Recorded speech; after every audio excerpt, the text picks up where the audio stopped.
Yesterday, Congressman Massey and I went to the Department of Justice to read the unredacted Epstein files.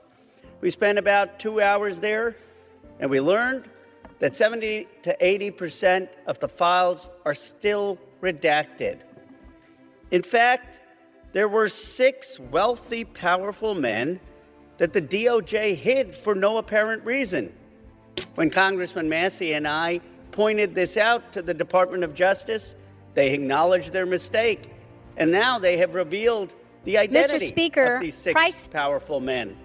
These men are Salvatore Navora, Zorab Mikoladze, Leopig Leonor, Nicola Caputa, Sultan Ahmed bin Sulayem, CEO of Dubai Ports World, and billionaire businessman Leslie Wexner, who was labeled as a co-conspirator by the FBI. Now, my question is, why did it take Thomas Massey and me going to the Justice Department to get these 6 men's identities to become public? And if we found 6 men that they were hiding in 2 hours, imagine how many men they are covering up for in those 3 million files. But the story gets worse. The reality is that Donald Trump's FBI scrubbed these files in March, long before Thomas Massey and I passed the Epstein Transparency Act. Thank you, Mr. Now, my bill is clear. The Epstein Transparency Act requires them to unredact those FBI files. And yet the Justice Department said to me and to Congressman Massey, we just uploaded whatever the FBI sent us. And guess what? The FBI sent scrubbed files. That means the survivor's statement to the FBI, naming rich and powerful men who went to Epstein's island, who went to his ranch, who went to his home and raped and abused underage girls or saw underage girls being paraded, they're all hidden. They're all redacted. It's a little bit of a farce.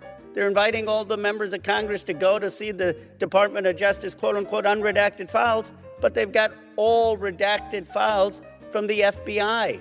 And it's not the fault of the Justice Department attorneys. They were just told upload things that Donald Trump's FBI had already scrubbed.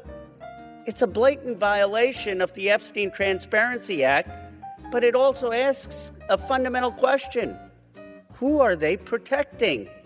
Why are they protecting these rich and powerful men, people I call part of the Epstein class? Why are we in a country where there is no elite accountability for people who do the most heinous things? You have in England the king now calling for an investigation and possible prosecution of his own brother. You have in Norway the princess who no longer has support to be the queen. And yet in the United States of America, we have someone in the cabinet, Howard Lutnick, who is all over these Epstein files, who allegedly had business with Epstein after he was convicted of pedophilia, and he still is in the cabinet. We need to ask ourselves, are we in America going to have elite accountability? Are we going to call on rich and powerful people who broke the law or cavorted with a pedophile, a convicted pedophile? Are we going to call them to account? Are we going to have prosecutions for billionaires who went to this island and either raped underage girls or saw underage girls being raped and didn't say anything? Are we going to have investigations? I'll tell you what this is about. It's not just about the 1,200 survivors. It's about 2 tiers of justice in America. It's about people who can accumulate wealth and power and don't have to care about the rest of America. They have destroyed so much of this country. Income inequality is at a 60-year high. Worker salaries are less than they have been for 75 years as a part of GDP. Somehow this country seems to be working for the rich and powerful, but it's not working for ordinary working class Americans. I say enough. It's time to begin with accountability for the Epstein class. Hold them in front of Congress, those people who visited the island or did business with Epstein after he was a convicted pedophile.